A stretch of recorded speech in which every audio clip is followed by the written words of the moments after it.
Physics master के YouTube channel पर आपका स्वागत है। हम पढ़ने जा रहे हैं प्रकाश किरण और प्रकाशी के अंतर। इसके अंदर हम आगे इस चैप्टर को कंटिन्यू कर रहे हैं। इसके अंदर हम पढ़ने जा रहे हैं अवतल दर्पण।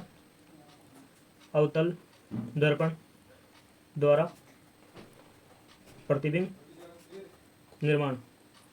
अवतल दर्पण द्वारा प्रतिबिंब निर्माण देखने जा रहे हैं कि अवतल दर्पण द्वारा प्रतिबिंब निर्माण कैसे होता है। इसके अंदर 6 कंडीशन अपन को पढ़नी है। सबसे पहली कंडीशन हम पढ़ने जा रहे हैं, जब वस्तु अनंत पर हो। हम देख लेते हैं कि जब वस्तु अनंत पर होगा तो कहाँ प्रतिबिंब बनेगा। तो हमने ये अवतल दर्पण बना लिया, ये हमने अवतल दर्पण बना लिया। ये दर्पण का मध्य बिंदु P हो गया, ये वक्रता केंद्र हो गई। तो इसके अंदर हम देख लेते हैं कि जब वस्तु अनंत पर है तो ये प्रकाश की किरणें, ये मुख्य अक्ष, ये प्रकाश की किरणें आई और परावर्तन के पश्चात फोकस बिंदु से गुजर गई। ये प्रकाश की किरण आई और परावर्तन के पश्चात फोकस बिंदु से गुजर गई। तो हमें प्रतिबिंब कहाँ प्राप्त हुआ? F पर।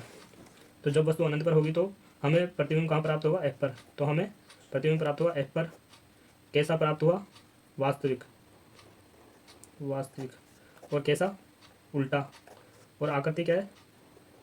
बिंदुवत आकृति बिंदुवत आकृति हमें प्राप्त हो चुकी है।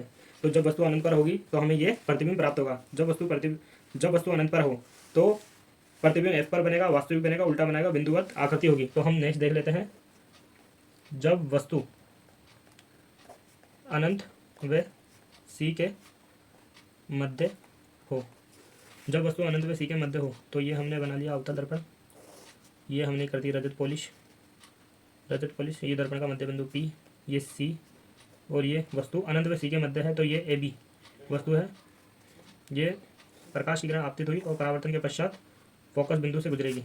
तो हमने नियम पढ़ा है कि जब प्रकाश की किरण दर्पण के ध्रुव पर आपतित होती है तो उसी कोण पर परावर्तित होती है जिस कोण पर आपतित हुई है। तो ये प्रकाश की किरण यहाँ से दर्पण के ध्रुव पर आपतित हुई और ये परावर्तन के पश्चात यहाँ से गई। तो हमें प्रतिबिंब कहाँ प्राप्त हो रहा है?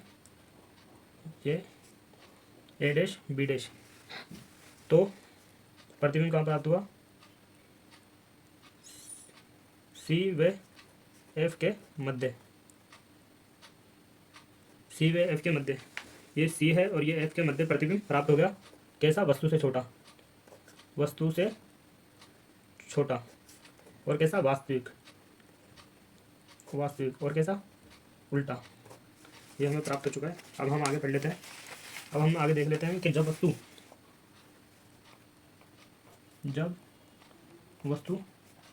C पर हो। जब वस्तु C पर होगी तो C पर ही बनेगा प्रतिबिंब। देखो देख लेते हैं। ये हमने बना दिया अवतल दर्पण। ये अवतल दर्पण बन गया। ये C है। तो वस्तु AB C के ऊपर ही, ये प्रकाश की किरण आपतित हुई और फोकस बिंदु से गुजर गई।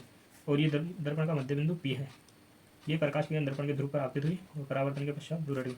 तो हमें ये कहाँ मिला प्रतिबिंब? C पर। C के ऊपर ही हमें प्राप्त होगा A' B'। तो हम लिख लेते हैं C पर। कहाँ प्राप्त हुआ? C पर।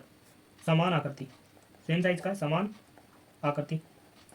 और कैसा है? वास्तविक है। और क्या है? उल्टा है। तो जब वस्तु C पर हो तो हमें सेम C पर ही प्राप्त होगा प्रतिबिंब और समान आकृति का वास्तविक और उल्टा प्राप्त होता है। तो हम 4th पॉइंट देख लेते हैं, जब वस्तु C व F के मध्य स्थित हो, C व F के मध्य हो तो ये हमने बना लिया अवतल दर्पण। ये बन गया अवतल दर्पण। ये दर्पण का मध्य बिंदु P, ये C और ये F। C व F के मध्य होगी ये AB वस्तु है। तो ये प्रकाश की किरण आपतित हुई और फोकस बिंदु से गुजर गई। तो ये प्रकाश के दर्पण के ध्रुव पर आपतित हुई, दूर हट गई। तो ये हमें प्रतिबिंब कहाँ प्राप्त हो रहा है? A' B'। तो प्रतिबिंब कहाँ प्राप्त हुआ? C व अनंत के मध्य प्राप्त हुआ। कैसा हुआ? वस्तु से बड़ा। कैसा है? वस्तु से बड़ा। और कैसा है? वास्तविक। और कैसा है? उल्टा। अब हम आगे देख लेते हैं, नेक्स्ट टेस्ट ले लेते हैं। आगे क्या है? 5th, जब वस्तु F पर हो तो क्या होगा? तो ये हमने बना लिया अवतल दर्पण। ये बन गया अपना अवतल दर्पण। ये अवतल दर्पण बन चुका है। दर्पण का मध्य बिंदु P, ये बन गया C, ये F। तो वस्तु जब वस्तु एफ पर होगी तो ये वस्तु है ए बी, ये प्रकाश किरण आपतित हुई और ये एफ से ही गुजर गई, तो ये प्रकाश किरण दर्पण के ध्रुव पर आपतित हुई और ये इधर चली गई। तो ये अनंत पर जाकर मिलेंगी दोनों रेखाएं, ये दोनों रेखाएं जाकर अनंत पर मिलेगी, तो हमें प्रतिबिंब कहाँ प्राप्त हो सकता है? अनंत पर। और कैसा? वस्तु से बड़ा, वस्तु से बड़ा। और कैसा? वास्तविक। और कैसा मिलेगा? उल्टा, उल्टा। तो आपको समझ में आ रहा है। अब 6 कंडीशन देख लेते हैं अपनी क्या है। जब वस्तु एफ व पी के मध्य हो, जब वस्तु एफ व पी के मध्य हो, तो हम देख लेते हैं। ये हमारा बन गया अवतल दर्पण, ये अवतल दर्पण बाहर कर दी रजत पॉलिश बाहरी सतह पर, ये दर्पण का मध्य बिंदु पी और ये सी और ये एफ, एफ और पी के मध्य ये वस्तु है ए बी, ये है ए, ये बी। तो ये आपतित तो ये परावर्तन के पश्चात फोकस बिंदु से गुजर गई, तो ये प्रकाश दर्पण के ध्रुव पर और ये पीछे। तो इन किरणों को पीछे बढ़ाने पर, ये पीछे बढ़ाएंगे क्योंकि आगे तो जाके मिलेगी नहीं, तो पीछे बढ़ाएंगे तो ये कहाँ कट हो रही है? पीछे की साइड में, तो बी डैश ए डैश। तो कहाँ प्राप्त हुआ प्रतिबिंब? दर्पण के पीछे। कैसा? आभासी, आभासी हुआ।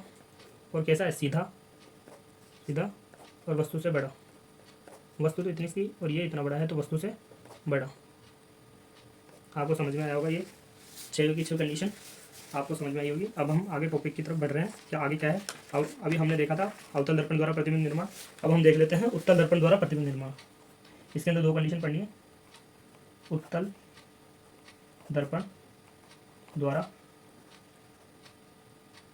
प्रतिबिंब निर्माण। उत्तल दर्पण द्वारा प्रतिबिंब निर्माण को देख लेते हैं। सबसे पहले हमने ये उत्तल दर्पण बना लिया। इसके अंदर फर्स्ट कंडीशन पढ़नी है, जब वस्तु अनंत पर हो। ये अपना बन गया उत्तल दर्पण, ये सी, ये एफ। प्रकाश की किरण मुख्य अक्ष के समांतर, प्रकाश की किरण मुख्य अक्ष के समांतर आपतित हुई और परावर्तन के पश्चात दूर हट गई। ये प्रकाश की किरण मुख्य अक्ष के समांतर आई और परावर्तन के पश्चात दूर हट गई तथा इन किरणों को पीछे बढ़ाने पर फोकस बिंदु से गुजरेंगी। सेम का सेम बनाना है। तो हमें एफ पर प्राप्त हो गया प्रतिबिंब। तो हमें कहाँ पर प्राप्त हुआ? एफ पर। और कैसा? आभासी, आभासी है तो सीधा है और आकृति, आकृति बिंदुवत, बिंदुवत। तो हमें जब वस्तु अनंत पर होगी तो प्रकाश की किरणें परावर्तन के पश्चात दूर हटती है तथा उन किरणों को पीछे बढ़ाने के ऊपर फोकस बिंदु से गुजरती है। तो हमें एफ पर प्रतिबिंब प्राप्त हो गया। कैसा? आभासी, सीधा और आकृति बिंदुवत। अब हम इसकी नेक्स्ट कंडीशन देख लेते हैं कि जब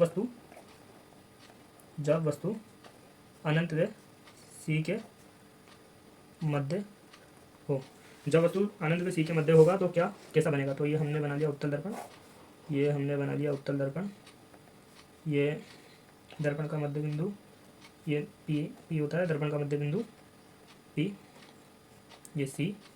तो वस्तु मान लेते हैं यहाँ पे है, ए बी वस्तु है। ये प्रकाश की किरण आपतित हुई और परावर्तन के पश्चात दूर हट गई तथा ये प्रकाश की किरण दर्पण के ध्रुव पर आपतित हुई और उसी कोण पर प्राप्त हो गई। ये एफ से गुजरेगी, डेड डैश रेखा, और ये पीछे बढ़ाने पर इस किरण को, तो हमें कहाँ प्रतिबिंब प्राप्त हुआ? ए डैश बी डैश, पी व एफ के मध्य। तो हमें प्रतिबिंब कहाँ प्राप्त हुआ? पी व एफ के मध्य। कैसा?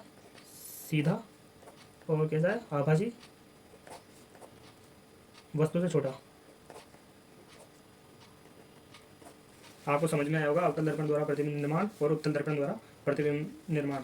वीडियो पसंद आया तो लाइक और शेयर करना।